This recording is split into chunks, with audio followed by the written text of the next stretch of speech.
God and all of that, yeah?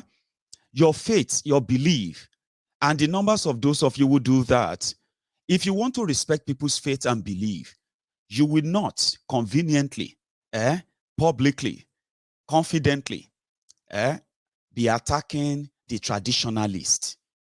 Leave your dark way. All of you worshiping this, all of you worshiping water, all of you praying to stone. Leave your way and come to God. Only God can save you. That is blaspheming against the traditionalist. Nigeria is not a Catholic country where the Pope is the head of your government. Nigeria is not a jihadist Islamic country where your Saudi Arabia king or whatever is your, what do you call them? Is your government, I mean, it's the head of your government. It is a country of where everybody have their faith. Now, only you two, the religious, what do you call it, the Christians and the Muslims, who always want to choke all of us with the fact that you have doctrines that all of us just have to keep quiet. But there are people who don't believe in any religion. Does that make them less humans? Does those who worship those stones, you call it stones, those who, the traditional, does that make them less humans?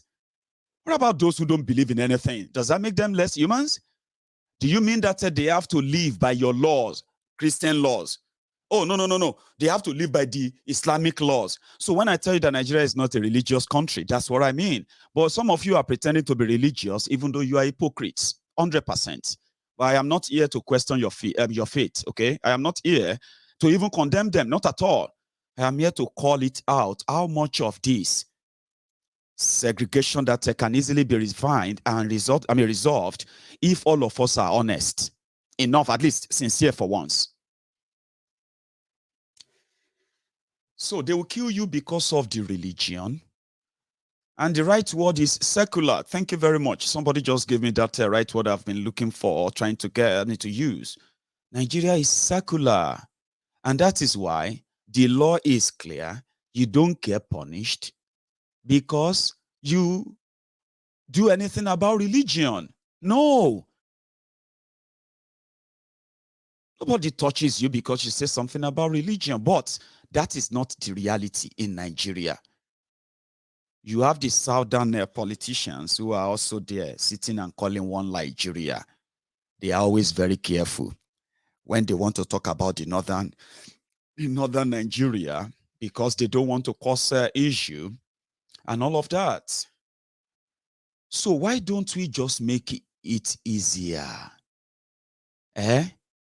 You have pretenders who are telling you that they are one Nigeria, and I continue to tell you that you are the ones who are going to make yourself easy prey for them. If not, you can see through their lies.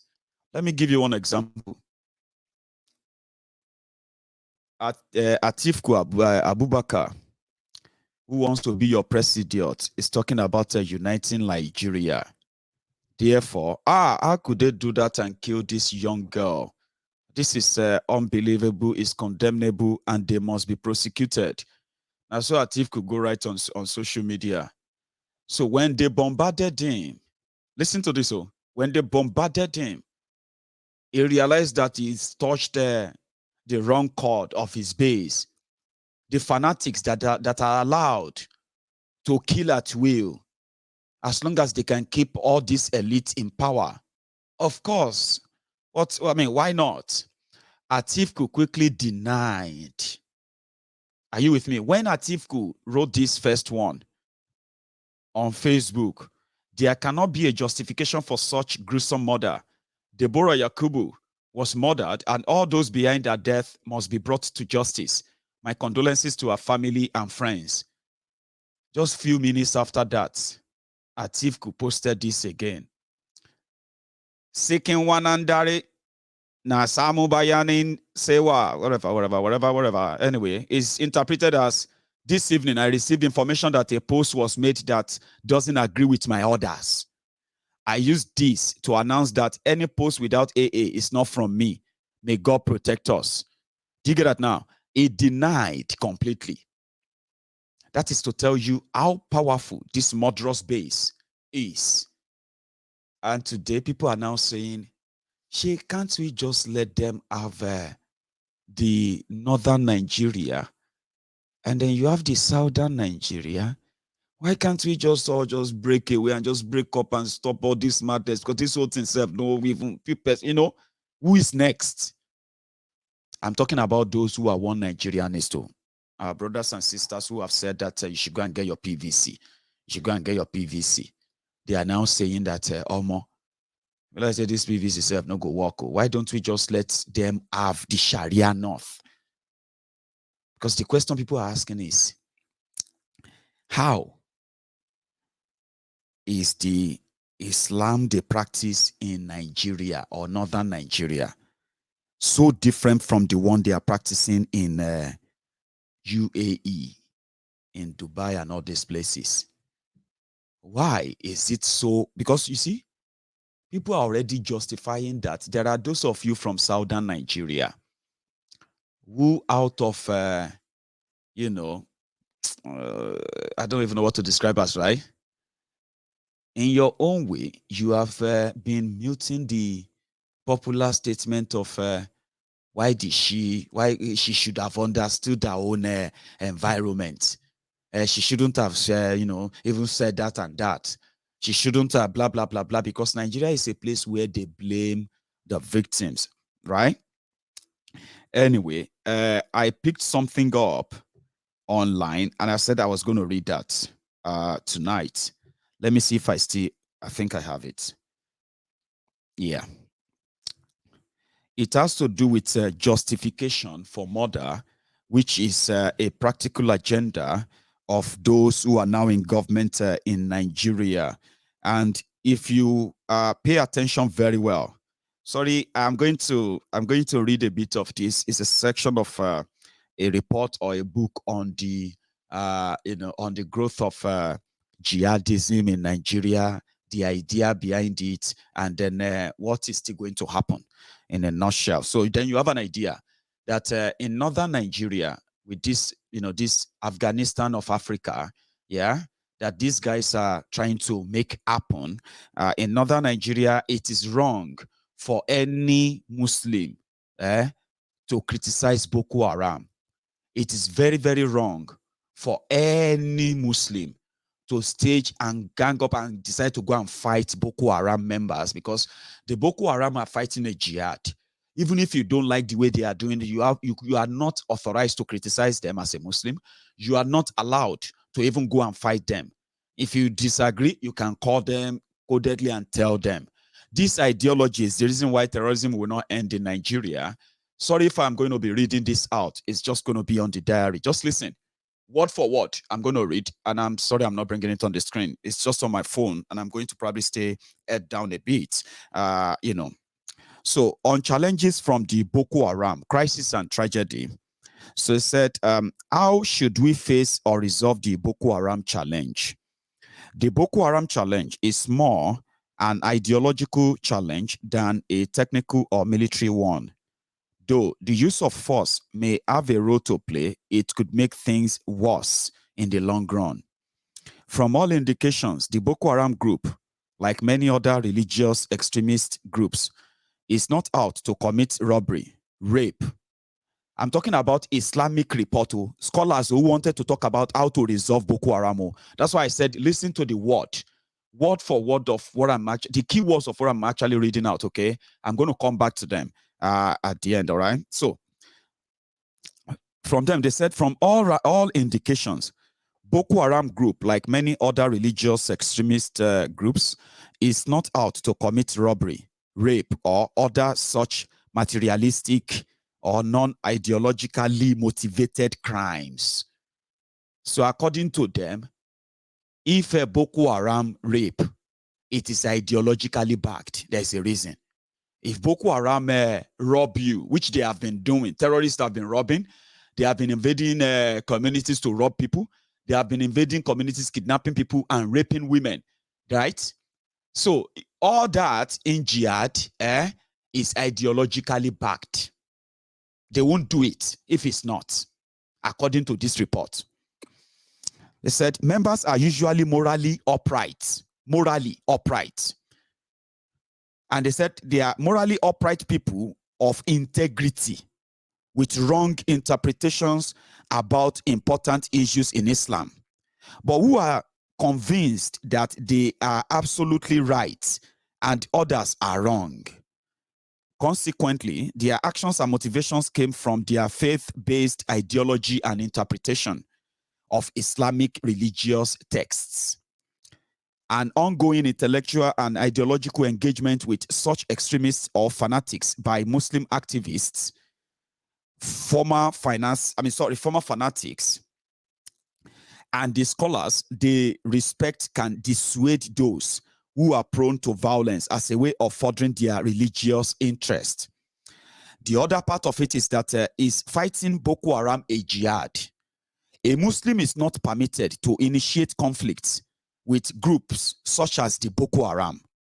If a group of Muslims initiate aggression against another group of Muslims, this other group should try and find peaceful ways to reconcile their differences.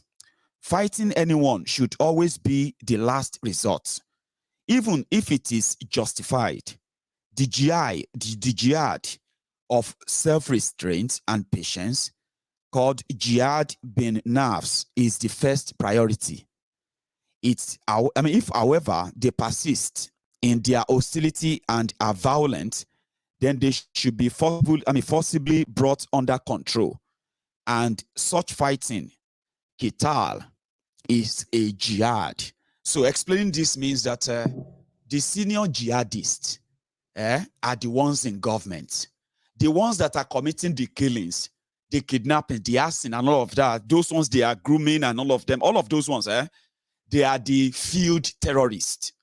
So the ones who are in government, they can always make peace with them by offering them, as Boko Haram is doing, Operation Safe Corridor, money for repentance, this and that. So if they now feel like some of them want to go out of hand, they can use further force to bring them under control. That's exactly the working mechanism of Boko Haram and those in his government, as you see. So then people are now saying that if religion is one of the reasons why we're having all these problems, because it is. Those who are in government, those who gain access to government in Nigeria, those who control the levels of governance in Nigeria, the gatekeepers of Nigeria that we popularly call the owners of Nigeria, it has always been about religious agenda, religious inclination, religious doctrine that they have managed now to spread for that south. And when you say culture, take for instance the culture of begging. The culture of begging is completely alien and unacceptable to us in the southern Nigeria. You know, people believe that if you get to a stage that you have to beg, man, the situation has gone worse. Like it won't be that worse for you, that you won't get anyone to help you to the point that you have to go on the street and beg. Therefore, in the South, the early leaders back then, they invested more in their people, including education, trade, and everything that can make them more independent and kind of ignore begging, so to say. Meanwhile, in northern Nigeria, Alimajiri a feudalist system is what they practice. Today, all these strange ideas, all these strange doctrines they are now gaining grounds in southern Nigeria. Begging is pretty much like, a pastime thing now. People beg on the street like it's normal. Now, they are not even ashamed of it. Just come on social media, you see people who use that as, these are the cultures that they are now presenting to the world as the culture of Nigeria. And that is why, for those of you who have been in the dark for so long, you probably have an opportunity now to know better. The picture of Nigeria that you have is different from the picture of Nigeria that the owners of Nigeria are actually propagating and working tirelessly to ensure that they make happen. Now, here you are. The choice will be yours.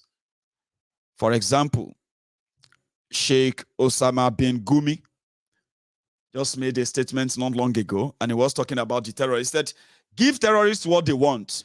Raise money for ransom to free victims. If you have to do it, government.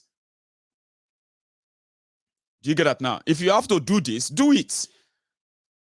And another thing is that all of us in southern Nigeria, this thing you are seeing in northern Nigeria today, they did not start today. I told you it started from 1955 when Abubakar Gumi, the father of the current, the father of this guy, in 1955, he became the advisor, the first advisor, spiritual advisor to the Sadauno, wait a minute, Amadu Bello back then.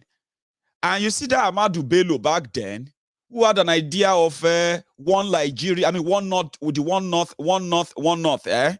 This Amadu Bello, is the doctrine is that of Usman Dan Fodio too. But we wouldn't have all this wahala. We wouldn't have all of this this problem if we have our own country. Are you with me? They have right to do whatever they want. They can do whatever they want.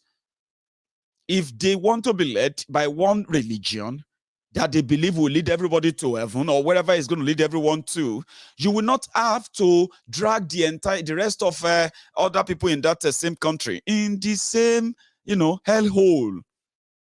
Because when they talk about leader, they are talking about this man with this kind of mentality. I'm talking about this man is a leader. I've noticed, Premier, while I've been here.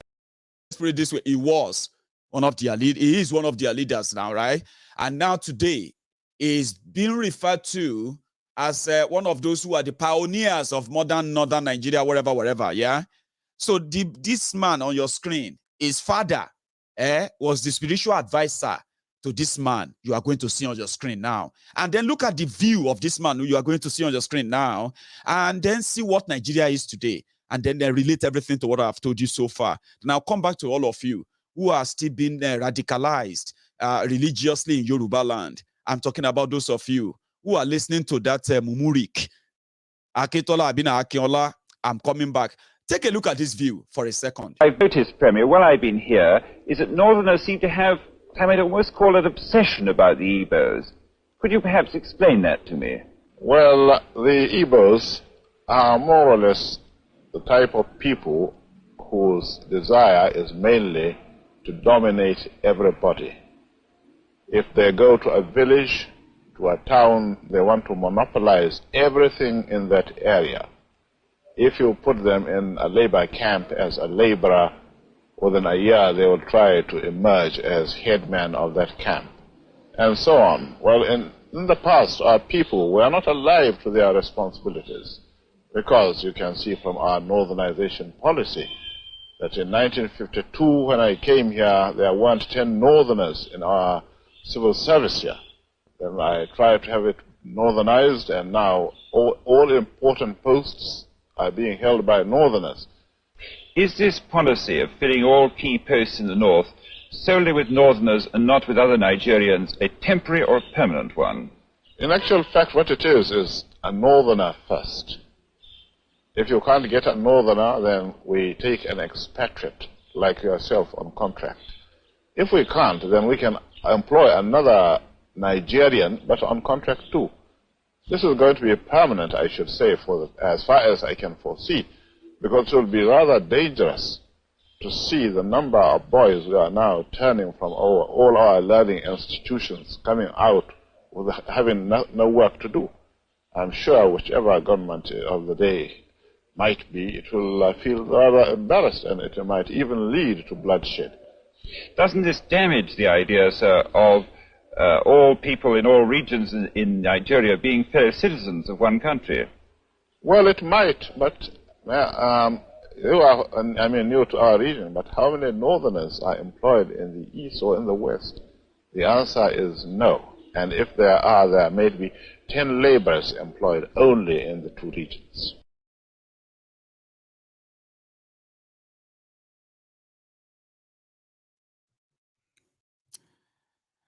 Yeah, that was his view, and rightly so. That view was not for the entire Nigeria. It was for the northern Nigeria in preparation to say we can be an Islamic republic if we want to. This is how we want to rule. That's their view. So it's now up to you if you want to live there, but that negates the concept of one Nigeria. It negates it. It's completely so different from we are one, we are one. You know you are not one.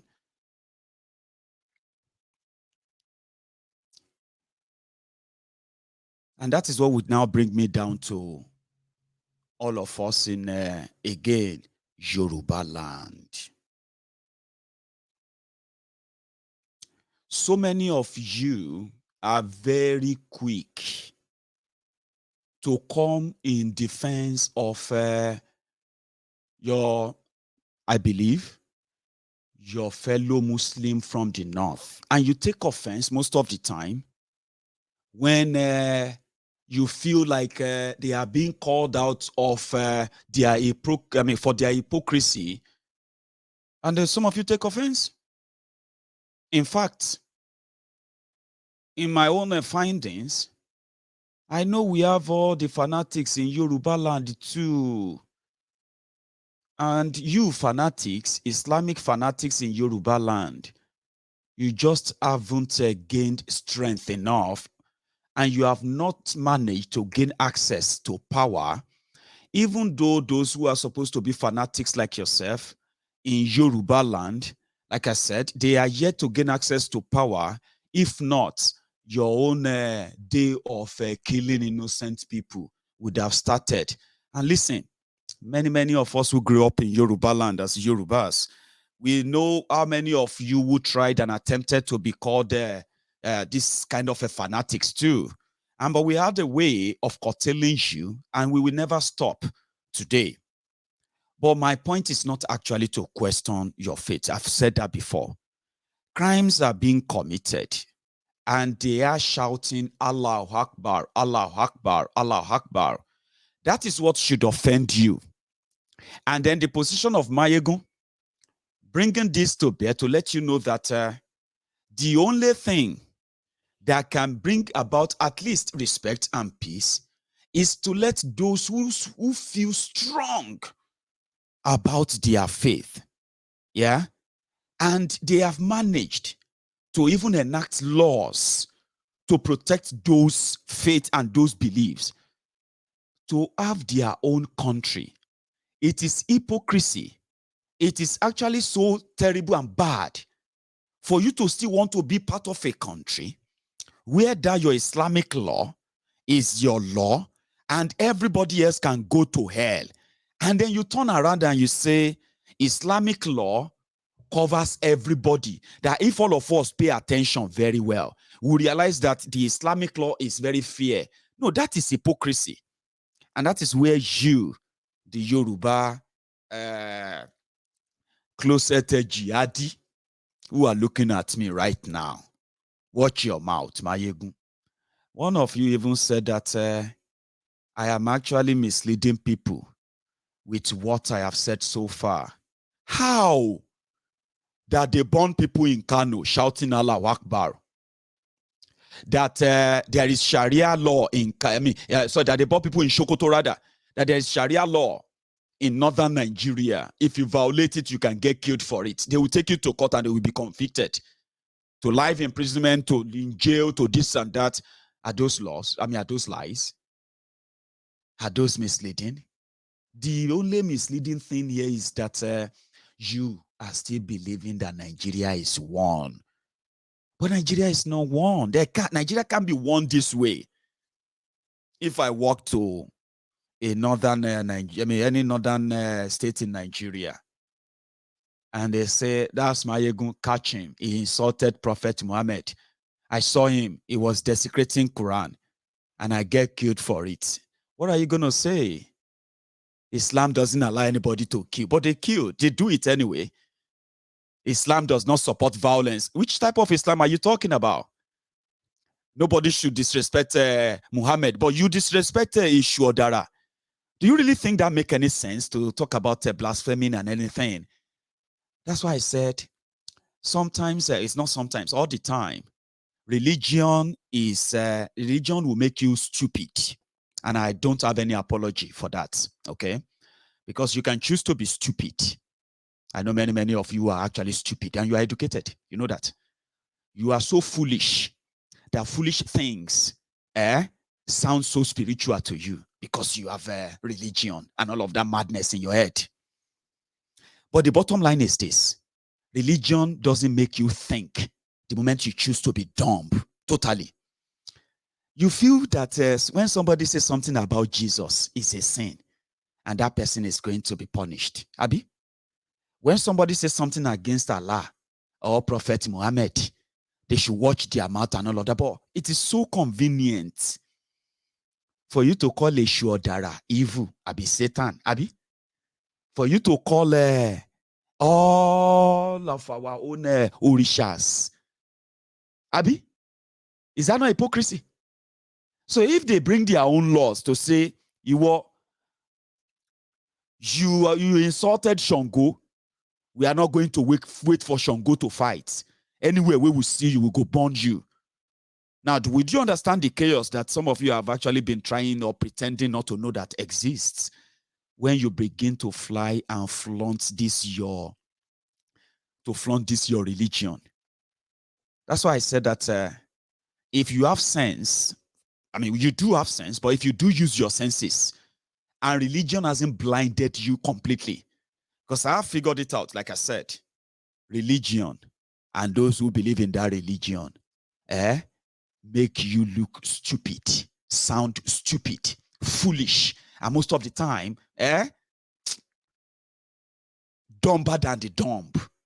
And that you're educated doesn't make any sense. And in fact, that you're educated even make it worse. Because you are the type that will always have a way of quoting this, quoting that to back up your nonsense and madness. And guess what?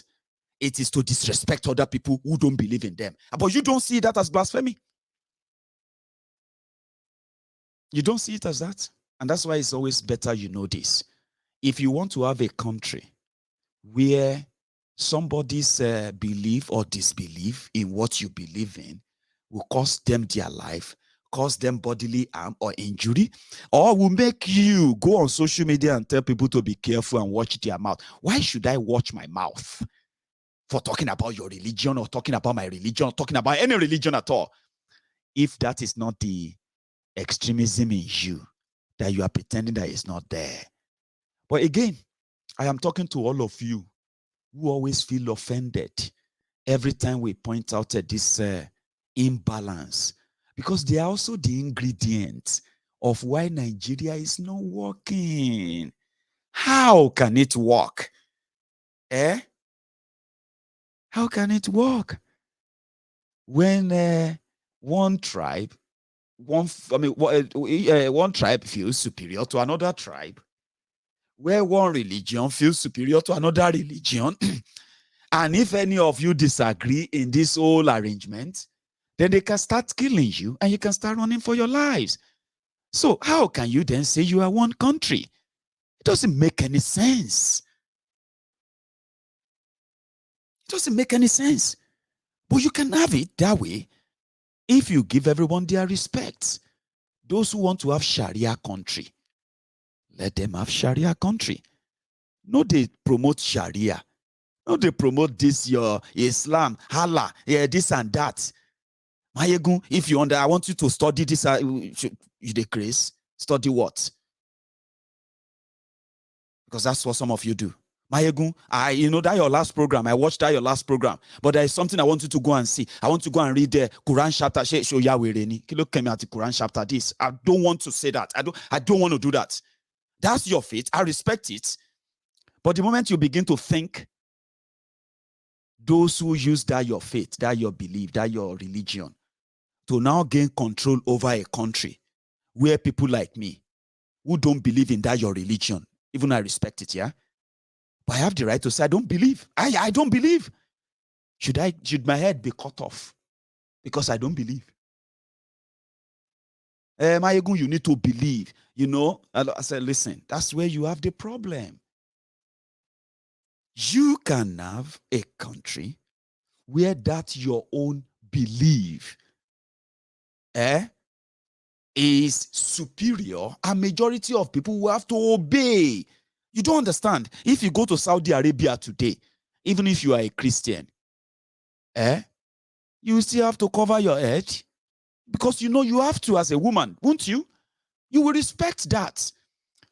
You are not going to go about and touch, married women and all of that, or believe that you can just mingle with them anyhow. You can offend them, but they are not going to kill you for it. No, they won't kill you. Today, all of you, we no even be, all of you Christian, Mama Adura, Baba Adura, all of you, we no even believe in anything. Dubai is your first destination. But Dubai is being governed by Sharia. Yeah, it's governed with Sharia, being by Sharia. The same Islam they are practicing in Nasarawa, the same one they are practicing in Sokoto, where you have ISWAP, headquarters of ISWAP. But when you get to Dubai, you are a Christian, you do your thing. Nobody's going to kill you because you decided to come and drink NSC and you made a video inside the Burj Khalifa hotel. Nobody's going to kill you for that. Isba is not going to invade your hotel and say they don't want people who are single to book hotel in Dubai. So what kind of Islam are they practicing in Nigeria? Well, if that's what they want, like the ones they have in Afghanistan, the ones they have in Iran, Abi Iraq, of course they can have that. But you can't say we need to respect their religion. Are you the craze? Are you respecting us and our own opinion too? That we can't be killed. You can't be attacked because I said something about your religion. How long do you want to know that? You can't fight for God. And you don't need anybody to preach to before you feel like, So that's the point. You can have your country. You can have it that way if that's Afghanistan you want. But you can't say, if something happened anywhere now, they will say, okay, this is another one. Oh. How many of you remember that time that they brought Miss Nigeria, pageant to Nigeria, simply because Agbani Darego won Miss World. So they now brought Miss World competition to Nigeria to host. And this day newspaper, columnist now wrote something. That this day columnist wrote something about the contestants. And he said, man, and they are supposed to, I don't even know those who are planning all of that nonsense, yeah? I think they were supposed to hold it. I mean, it was supposed to be hosted somewhere in Abuja or something close to the north, right? So now the journalist now said, if to say Prophet Muhammad was alive, yeah, he would not mind taking one or two of these beauty queens as his brides or more kilo sobesi by this day newspaper. Hey, heaven nearly collapsed. More than 200 people, 200 human beings were slaughtered.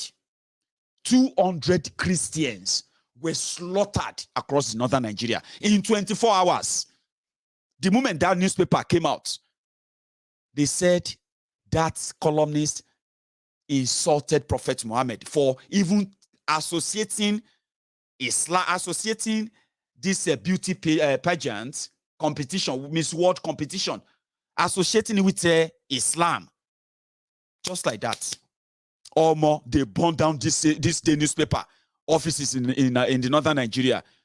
All their journalists, all their workers, everybody, the person who wrote that article, they had to smuggle the person out of Nigeria. Guess what?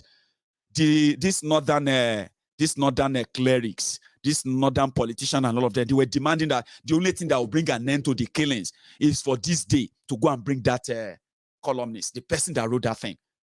Now, that's in Nigeria that's supposed to be a secular country. 200 human beings like that, boom, killed.